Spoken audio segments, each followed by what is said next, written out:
Bonjour Vincent, je me permets de te tutoyer, hein, liberté, égalité, fraternité, avant d'être un ponte de la BCE, un ex-ponte, tu es un frère, et puis en plus on est tous un petit peu pompettes, c'est le premier l'an, bonne année au passage. Bon, je voulais te féliciter dans un premier temps pour les vidéos que tu as fait qui sont de très bonne qualité, on sent que c'est pas vraiment ton truc de t'exprimer en public, et pourtant, bah écoute, moi je t'invite à persister dans ce sens-là, parce que quand les gens veulent aller dans le fond des dossiers, ben, ils n'ont pas forcément envie de lire des bouquins, personne n'a le temps. Et, euh, et puis, toi, tu y vas dans le fond des dossiers. Donc, justement, je vais te poser quelques questions pour aller un peu plus loin, notamment sur la question du Target 2. Je reviens pas sur l'idée du Target 2, puisque les adhérents UPR savent très bien de quoi il s'agit, et puis les autres, de toute façon, ne verront pas la vidéo, donc on s'en tape. Donc, mhm, ouais, ce que je voulais dire, c'est que on dit qu'il faut s'adresser à l'intelligence des Français. Alors c'est vrai que voir une vidéo de Vincent Brousseau, c'est pas forcément facile dans un premier temps. Mais derrière il y a du fond, et bon, moi je te verrais bien en ministre de l'économie. Mes questions. Une première question qui va sembler un petit peu couillonne, que je pose quand même pour être sûr. Donc c'est qu'une banque centrale qui est excédentaire en target, finalement, est-ce qu'elle a l'autorisation d'émettre plus d'euros qu'une autre? La question, la question mérite d'être posée, puisque si jamais c'est le cas, évidemment, les euros qui seront émis vont circuler après dans le reste de l'Union européenne. Ils permettent quand même de faire des échanges, et donc demander le remboursement du target, c'est demander de payer deux fois. Donc bon, ça mérite vérification. Je me doute que la réponse est non, malheureusement. Et si la réponse est non, là, ça pose un peu plus de questions. En premier lieu, comment on explique la réussite économique de l'Allemagne? Bon, voilà. Naïvement, moi je me disais que l'Allemagne réussissait économiquement parce qu'elle avait à l'est des pays qui fournissaient de la main-d'œuvre pas chère et à l'ouest des pays qui achetaient des produits. Concrètement, bon, finalement, l'Union européenne pour moi était vraiment construite pour l'Allemagne. Il n'y avait pas d'autres pays qui avaient une configuration aussi avantageuse, et encore moins la France, puisque justement la France n'a que des concurrents en Union européenne. Elle a personne pour vendre ses produits. Et en plus de ça, sa main-d'œuvre, elle n'est pas en Union européenne. Enfin, sa main-d'œuvre pas chère, on va dire, elle n'est pas en Union européenne. Bon, naïvement, je me disais ça. Sauf que si l'Allemagne n'est pas payée pour ses exportations, ça veut dire que derrière, elle se retrouve. Je prends les chiffres de cette année, on est à 299 milliards de dollars d'excédent commercial. Pour les Pays-Bas, limite encore plus impressionnant, on est à 110 milliards de dollars d'excédent commercial. Par rapport à la taille du pays, c'est colossal. Comment ils s'en sortent? S'ils ne sont pas payés pour leurs exportations, comment ils s'en sortent? D'autant qu'ils ont quand même des importations à effectuer, ils ont des matières premières à acheter, ils achètent même des produits manufacturés de notre côté, ils achètent du luxe, ils achètent leurs vacances, ils achètent plein de choses, hein. Euh, le Polonais qui va bosser à 5,50 € de l'heure, ce qui est scandaleux, hein, dans une usine allemande, il est quand même payé avec un compte allemand. C'est-à-dire que là, il n'y a pas d'histoire de target, hein, c'est bien des euros allemands qui sortent, et avec ces euros allemands, ben, il va se barrer en Pologne. Alors bon, il y a peut-être certains qui sont payés avec des comptes polonais, mais bon, l'immense majorité est payée en compte allemand, puisqu'ils vivent en Allemagne. Donc là, il y a quand même une question. Rapidement, en ayant regardé tes vidéos, j'ai essayé d'émettre quelques pistes. Alors je me suis dit, est-ce que c'est pas simplement le plein emploi et le fait d'avoir une industrie qui permet à l'Allemagne de s'en sortir, finalement de financer sa propre réussite, plus sa perte sèche liée au target. Deuxième piste, est-ce que c'est pas le système des réserves fractionnaires? Alors, on sait que les Allemands ont quand même pas mal de patrimoine et de dépôts, donc c'est-à-dire que les banques allemandes vont peut-être pouvoir accorder plus facilement des crédits, d'autant que bon, elles peuvent accorder des crédits avec de l'argent qui n'existe pas, hein. Il me semble qu'une banque peut prêter 8 fois ce qu'elle possède. Alors, évidemment, l'argent est censé être remboursé tôt ou tard à la BCE, mais entre-temps, il y a d'autres crédits qui sont émis. Donc, ça fait qu'il y a quand même une masse énorme d'euros qui est en circulation en Allemagne. Euh, des euros fictifs, finalement. Est-ce que c'est pas le système des réserves fractionnaires, d'autant que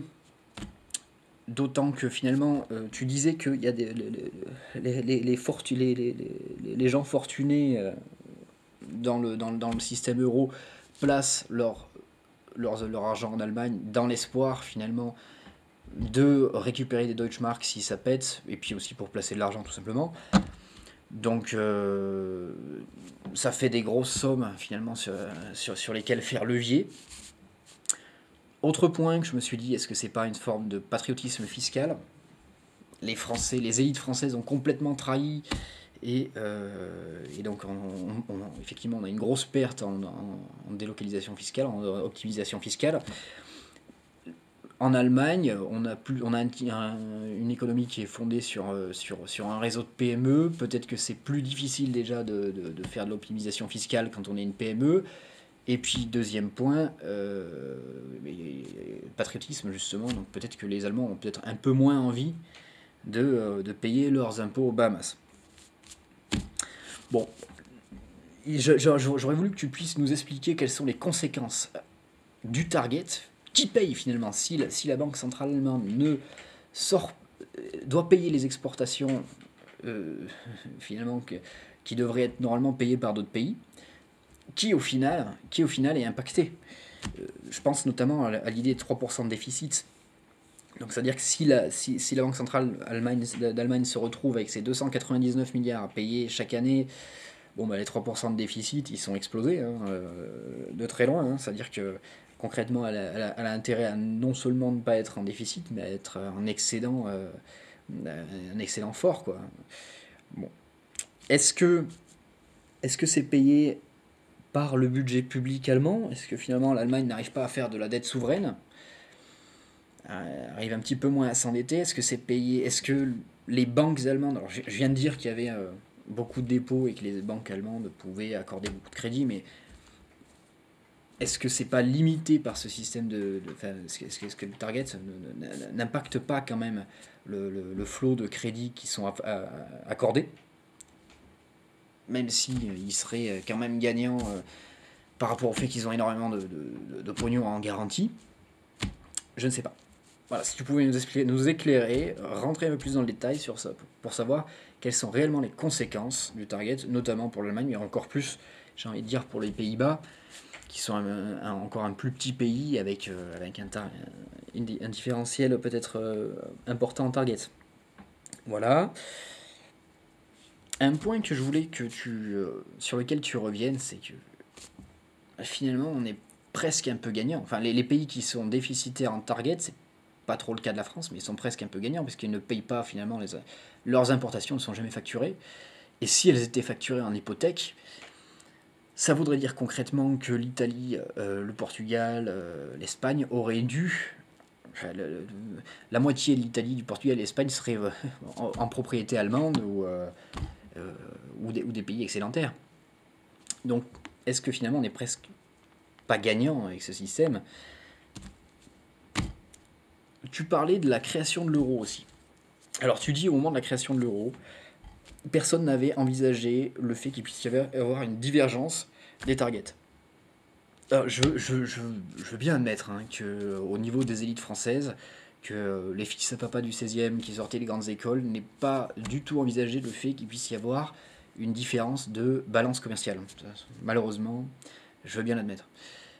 Ceci dit, du côté que ce soit la même chose dans tous les pays de l'euro, j'ai un peu de mal à y croire. Je me dis, est-ce qu'il n'y avait pas un piège dès le début, une volonté de faire peur aux pays qui veulent sortir de l'euro? Est-ce qu'il n'y avait pas aussi une volonté de lier les économies? C'est-à-dire que forcément, si tu ne payes pas tes importations, tu as tendance à en faire un peu plus. Bien, les pays qui sont déficitaires auraient pu à un moment mettre le frein à main en disant oh, on se calme un petit peu sur les importations allemandes. Si ils ne les payent jamais, effectivement, on a envie de dire ils sont tentés de plus importer, donc de plus lier finalement. Hein, tu as une usine, tu es obligé d'avoir des machines, outils allemandes, bah, ça te fait pas peur parce que ton État ne met pas le haut là. Bon, je sais pas. Autre question, pourquoi l'Allemagne elle-même n'a pas demandé la sortie de l'euro? Voilà, s'ils sont déficitaires, nous on se plaint parce qu'on a 14 milliards à sortir chaque année à cause de l'Union Européenne, donc ce qui est déjà beaucoup, hein. L'Allemagne a encore plus. Et si en plus elle n'est pas payée pour ses exportations, c'est-à-dire qu'elle se retrouve avec 299 milliards, bon, j'ai un peu extrapolé parce qu'il y a des exportations qui ne sont pas faites dans l'euro, mais si elle n'est pas payée pour ses exportations, pourquoi à un moment donné, il n'y a pas eu, il y a personne, pourquoi il n'y a personne en Allemagne qui a dit on sort du système euro immédiatement, quoi. Tu nous dis aussi que si l'Italie sort de l'Union Européenne, on va se retrouver avec 100 milliards d'euros à rembourser à la BCE. Donc on va se retrouver avec 100 milliards, nous la France, évidemment beaucoup plus au niveau européen. Ça implique le fait que l'Italie fasse défaut. Alors bon, on ne fait jamais complètement défaut sur sa dette, mais on peut se douter que l'Italie fera défaut sur 90% de sa dette, sans problème. Euh, on rembourserait en quoi finalement? On rembourserait en target. Ça veut dire qu'on ne rembourserait pas. L'Italie, pendant des années, n'a pas remboursé son déficit, ses exportations déficitaires, enfin ses importations à l'Allemagne. Pourquoi nous, on irait rembourser le target, quoi? Ça, c'est un point. Et puis, excuse-moi, je vais être un petit peu moins tendre, mais tu m'inspires une citation de un monsieur qui s'appelle Thucydide, donc qui apparemment était roi de Sparte. Et il a dit: une nation qui fait une grande distinction entre ses érudits et ses guerriers verra ses réflexions faites par des lâches et ses combats menés par les imbéciles. Alors je dis pas que t'es un lâche, évidemment. Ceci dit, ton point de vue n'est absolument pas guerrier. C'est-à-dire c'est vraiment un point de vue comptable. On a 100 milliards à payer, on va payer les 100 milliards.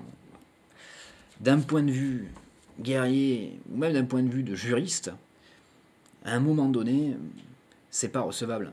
D'abord, il faut savoir que l'Allemagne, avec ce système de target, a gagné beaucoup d'argent. C'est-à-dire que tous les riches européens de la zone euro qui ont placé leur argent en Allemagne, tout ça, ça fait des intérêts quand même, qui ont travaillé pendant des années pour l'Allemagne. Deuxième chose, si nous, on sort de l'euro, donc qu'on rembourse notre target, pourquoi pas, pour essayer de garder des bonnes relations commerciales avec tout le monde, pourquoi pas. Après, rembourser le target de l'Italie, à un moment donné,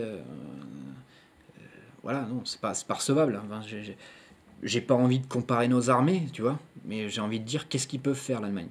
Donc, si t'as une réponse, peut-être, quelles seraient les conséquences d'un défaut général de tous les pays de la zone euro vis-à-vis de ce target? Comment pourraient riposter les pays qui sont excédentaires? Voilà, bah, je te remercie si tu acceptes de me répondre.